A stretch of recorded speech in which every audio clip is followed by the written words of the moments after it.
अस्सलाम वालेकुम दोस्तों, doctor Khalid from Punjab university. ये सिलसिला वीडियोस का जिसमें मैं आपके साथ कई दिनों से शेयर कर रहा हूँ कि जर्नल के लिए आर्टिकल कैसे लिखा जाता है। आज मैं आपके साथ शेयर करूँगा कि मेथड्स का सेक्शन बड़ा इम्पोर्टेंट होता है, इसका पर्पस क्या है और इसको लिखा कैसे जाता है, इस पर मैं रोशनी डालूँगा। सबसे पहले तो सेक्शन की हेडिंग है कि हेडिंग बाज़ जर्नल्स में आपने देखा होगा, मेथड्स बाज़ जगह आपने देखा होगा, मेथडोलॉजी बाज़ जगह आपको रिसर्च डिज़ाइन एंड मेथड्स लिखा हुआ, बाज़ जगह पे मटेरियल्स एंड मेथड्स लिखा हुआ। तो मेरी राय में मेथडोलॉजी का लफ्ज़ तो यहाँ बिल्कुल सही नहीं है। मेथडोलॉजी के अलावा जो जर्नल की प्रैक्टिस है उसे आप फॉलो कर सकते हैं। इस सेक्शन के मकसद की बात करते हैं। सबसे पहला मकसद तो ये है कि चूंकि आपने साइंटिफिक स्टडी की है और उसे आप दूसरों के साथ शेयर कर रहे हैं, तो जहां आप अपनी फाइंडिंग्स बताएंगे वहां अपने रीडर को अपना मेथड भी बताइए, ताकि अगर वो आपकी स्टडी को टेस्ट करना चाहे, उसे रेप्लिकेट करना चाहे या उस टॉपिक पर काम को आगे बढ़ाना चाहे, उसे आपके मेथड का पहले से इल्म हो। दूसरा मकसद इसका यह है कि आपकी फाइंडिंग्स को वैलिडेट किया जा सके। आपने एक रिसर्च की, उसकी बुनियाद पे आप कुछ कंक्लूजन दे रहे हैं, तो इसको वैलिडेट किया जा सके कि क्या आपने तरीका सही इस्तेमाल किया था और ये तरीका इस्तेमाल करके आपने जो कंक्लूजन ड्रॉ की हैं क्या वो सही हैं, और आप जो फाइंडिंग्स दे रहे हैं वो किसी दूसरी सेटिंग में अगर वो तरीका इस्तेमाल किया जाए तो क्या वो फाइंडिंग्स वैलिड हैं।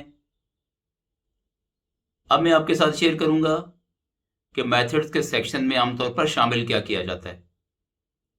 तो सबसे पहले तो कॉन्टेक्स्ट या सेटिंग होती है स्टडी की, कि किस एनवायरनमेंट में कहाँ पे आपने स्टडी की, कौन सी लैब में की या किस मुल्क में की या कहाँ पे आपने इस काम को किया, ज्योग्राफिकल लोकेशन आप अपनी बताएं। उसके बाद स्टडी डिज़ाइन और मेथड की बात करें तो नाज़रीन, यहाँ मैं डिज़ाइन से मुराद जो ब्रॉडर किस्म के डिज़ाइन होते हैं, जैसे क्वांटिटेटिव या क्वालिटेटिव या मिक्स्ड मेथड्स हैं, इसको मैं अपनी डेफिनेशन के मुताबिक डिज़ाइन कहता हूँ, और मेथड्स में कहता हूँ स्पेसिफिक मेथड्स को जो किसी बड़े डिज़ाइन के अंदर इस्तेमाल किए जाते हैं। जैसे आपका डिज़ाइन अगर क्वांटिटेटिव है तो मेथड में सर्वे या एक्सपेरिमेंट शामिल किया जा सकता है। अगर आपका डिज़ाइन क्वालिटेटिव है तो आप इन डेप्थ इंटरव्यूज़ या फिर केस स्टडी को मेथड के तौर पर इस्तेमाल कर सकते हैं। इसी तरह अगर आपका डिज़ाइन मिक्स्ड मेथड्स है, उसके अपने मॉडल्स हैं, उनमें से कोई मॉडल आप इस्तेमाल करेंगे। इसके बाद आप जो भी आपका मॉडल या डिज़ाइन हो उसके अंदर आपकी पॉपुलेशन क्या है, उसकी क्या खसूसियात हैं, सैंपल क्या था, सैंपल में फिर सैम्पलिंग टेक्निक क्या थी, सैंपल साइज़ क्या था, इसका तज़किरा करेंगे। इसके बाद अगर आपके डिज़ाइन एक्सपेरिमेंटल हो तो वेरिएबल्स के ऊपर कोई इंटरवेंशन जो आपने इस्तेमाल की उसका जिक्र करेंगे अगर ज़रूरत पड़े। अपने मेजर वेरिएबल्स का तारुफ कराएंगे कि वेरिएबल्स कौन कौन से थे और उनको कैसे आपने ऑपरेशनलाइज किया। डाटा कलेक्शन का एक सब सेक्शन होगा जिसमें आप डाटा कलेक्शन इंस्ट्रूमेंट्स, उनकी वैलिडिटी, रिलायबिलिटी का जिक्र करेंगे। इसके अलावा डाटा कलेक्शन प्रोसीजर आप बताएंगे कि वो कौन सा आपने इस्तेमाल किया, यानी डाटा किस तरह से कलेक्ट किया। और सबसे आखिर में आप ये बताएंगे कि डाटा एनालिसिस का क्या प्लान था आपका और किस तरह से आपने डाटा एनालाइज किया। अगर कोई उसके लिए सॉफ्टवेयर यूज़ किया तो उसका भी जिक्र आप इसी सब सेक्शन में करेंगे। नाज़रीन, यहाँ पे एक सवाल पैदा होता है कि मेथड के बारे में कितनी डिटेल आप देंगे अपने आर्टिकल में। तो इसके कुछ असूल हैं, मैं आपके साथ शेयर कर रहा हूँ।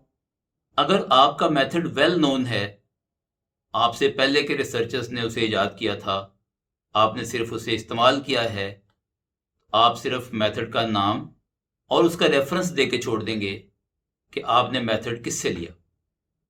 اس کے علاوہ اگر آپ کا میتھڈ پہلے سے استعمال شدہ ہے لیکن وہ ویل نون نہیں ہے تو آپ میتھڈ کی تھوڑی سی ڈسکرپشن بھی دیں گے اور اس کے ساتھ وہ سائٹیشن اور ریفرنس دیں گے کہ آپ نے میتھڈ کہاں سے لیا۔ اب تیسری صورت یہ ہے کہ میتھڈ آپ نے انٹروڈیوس کرایا، تو اس صورت میں آپ میتھڈ کی پوری ڈیٹیل دیں گے، اس لیے کہ میتھڈ دنیا کو آپ پہلی دفعہ بتا رہے ہیں، اس کی پوری ڈسکرپشن اس کی ساری تفصیل کے ساتھ دنیا کے سامنے آنی چاہیے۔ کچھ اور گائیڈ لائنس ہیں میتھڈ کا سیکشن لکھتے ہوئے، ان کو بھی سامنے رکھنا چاہیے۔ اس میں سب سے پہلی بات یہ ہے کہ میتھڈ کا سیکشن ہمیشہ پاسٹ ٹینس میں لکھا جاتا ہے، اس لیے کہ ریسرچ آپ کر چکے، اب صرف اس کی رپورٹ رائٹنگ کر رہے ہیں تو یہ ہمیشہ پاسٹ ٹینس میں ہوگی۔ بعض جرنلز میتھڈ کے سیکشن میں سب ہیڈنگز استعمال کرتے ہیں، یہ ڈیپینڈ کرتا ہے کہ اگر جرنل سب ہیڈنگ یوز کر رہا ہے تو پھر آپ بھی اس کو فالو کریں گے۔ اس کے علاوہ فلو چارٹس یا ٹیبلز وغیرہ بھی جو ضروری ہوں میتھڈز کے سیکشن میں استعمال کی جا سکتی ہیں۔ ناظرین اپنا بہت خیال رکھیے گا۔ How to write a journal article اس سیریز کی دوسری ویڈیوز آپ اس ویب سائٹ پہ ملاحظہ فرما سکتے ہیں۔ آپ کا بہت شکریہ۔